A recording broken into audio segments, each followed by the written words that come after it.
are you going to be? And if you'll notice, I'm not asking what are you going to do, but who are you going to be? I'm asking you about how you plan to live your life every day. How are you going to respond when you don't get that job you had your heart set on? Now, many of us have goals we're trying to achieve, but the person we are right now is not the person that we need to be when we cross the finish line to our dreams. So we must walk and pace ourselves on this journey to our goals because we haven't grown enough in ourselves. Right now, the new is you. But someday, not too long from now, you will gradually become the old and be cleared away. And in order to change, in order to build a business, in order to be the best parent, the best spouse, to do all those things that you know you want to do with your life, with your work, with your dreams, you're going to have to do things that are difficult, uncertain, or scary. If you think you are magically going to be a new person, I hate to be the bearer of bad news because new life comes from a new mind and a new way of looking at your life.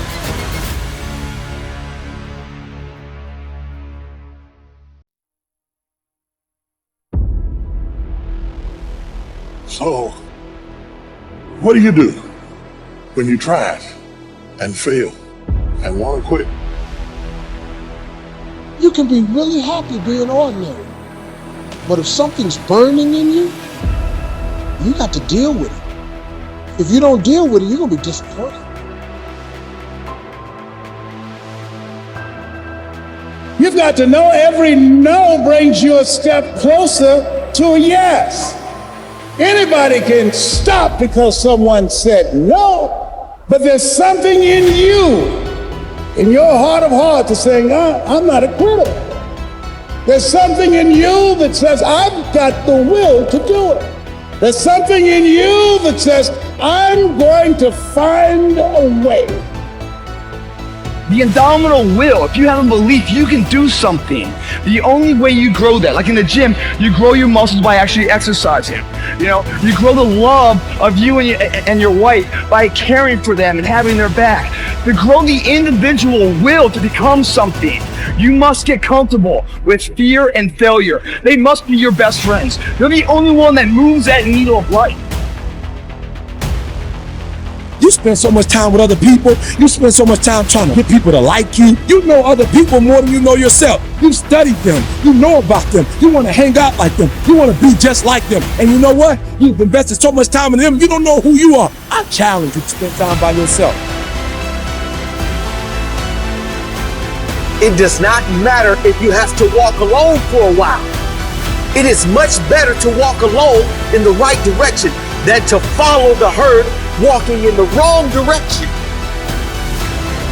You know what you have to do? You have to create the perfect time and the perfect opportunity and the perfect situation. Make today a statement day. A statement day is when you make a clear statement. Not only through your words, not only through a declaration or intention, but through your actions. You declare, this is who I am now. Whoever showed up before this day, instead, moving forward, this is me. From now on, this is me. These are my new standards, and I will not settle for anything less than this new standard. Stay strong. Be different. And if you don't change your lifestyle, nothing is going to change. Because nothing changes in our life until we change. So then, if you would go to a practitioner where you could actually practice brain and heart coherence, which is our formula, get your brain feeling those elevated emotions. Get your heart feeling those elevated emotions, and then get your brain coherent. And do the exercises to get your brain and body back into regulation, into homeostasis. And then the key element is not that you react. I mean, who doesn't react? The question is, you're perfect, Dr. Joe, you never react, right? The question is, how long, right? How long are you going to do that for? I mean, if you keep it going on, then there must be an addiction. Because an addiction is something you think you can't stop. or knowing something isn't good for you and you do it anyway, that's when you know you're ending. Right? So then get that patient to really work on the emotional states that are keeping them and their body in the past.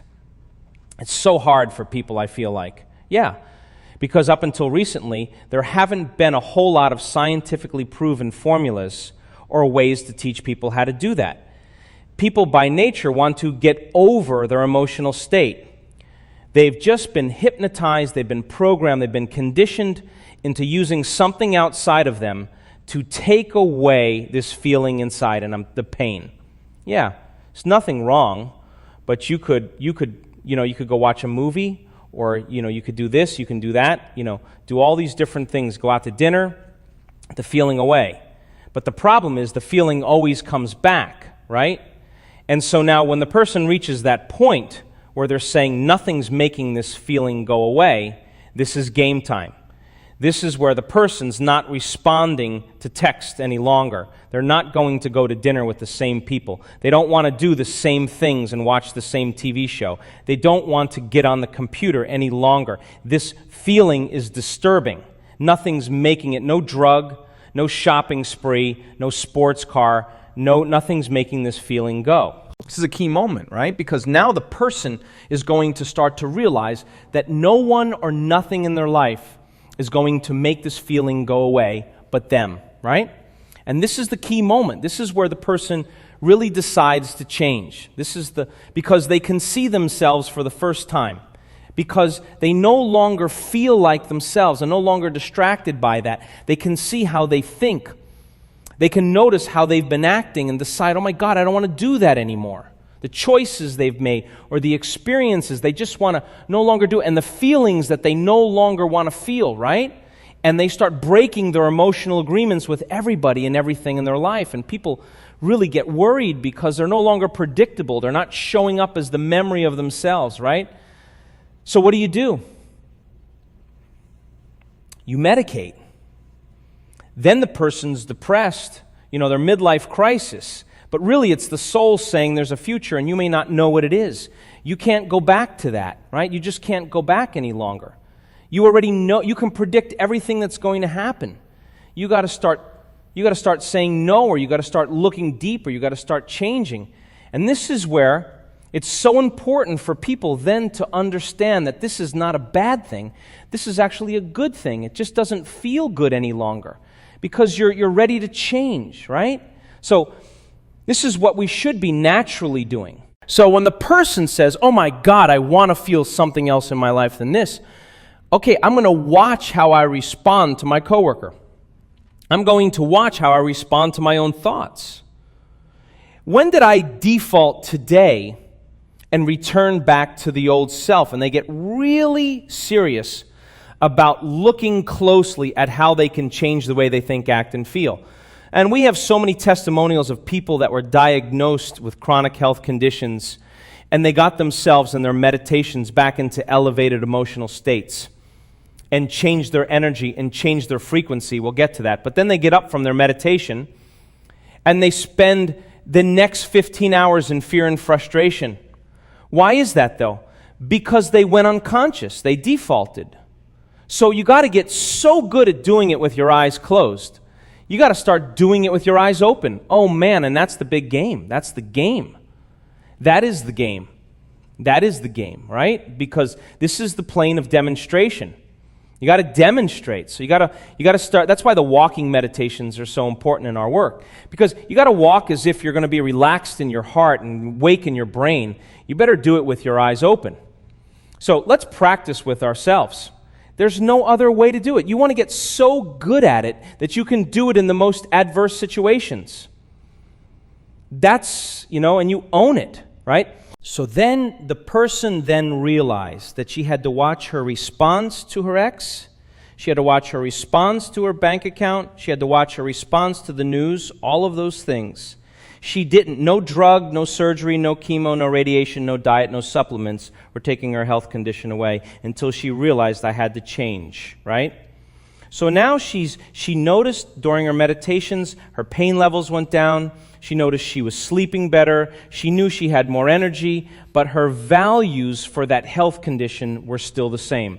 And she said, it's not that this doesn't work. She wasn't doing her meditations any longer to heal. She was doing her meditations to change. And so then she'd say, okay, what do I want to believe today? What thought do I want to fire and wire in my brain? Only, remember it, I got to keep remembering so I don't forget to think this way. And a belief is just a thought you keep thinking over and over again. Since you want to hardwire that in her brain, she wanted that to be a new voice in her head, because thoughts that wire together, fire together, wire together, right? So then, how am I going to behave? Closing your eyes and rehearsing how you're going to be with your ex, and literally, there's got to be another way to be. I can't respond the way I have responded. It's only weakening me. I got to change my state. Okay, I'm going to be loving. Let me rehearse it. Mental rehearsal. We keep doing it. Rehearsing yourself in the scene. Planning your behaviors. Your brain will look like you already did it. And if you keep doing it, it's going to become more and more automatic. It's going to become like a software program. So the brain looks like the experience has already happened. And now you have hardware and software in place to use when you're with your ex, because you installed it, right? So now you're doing the meditation to remind yourself who you no longer want to be, and remind yourself who you do want to be. So now, okay, the person now behaves that way, and now her response to her ex is different. Evolution that day. And the body's no longer brought back to the past. And she does it once, and she wants to do it again. She wants to get better at it, and she starts healing. And she says, I got to stay in this emotional state. I don't care who it is or what it is. Let me close my eyes. I'm going to feel this emotion 100 times if I have to, just so that I can feel it so many times that I can bring it up whenever I want. Now they're becoming familiar with a new state of being, right? And when you feel the emotion of your future before it happens, you'll always believe in that future.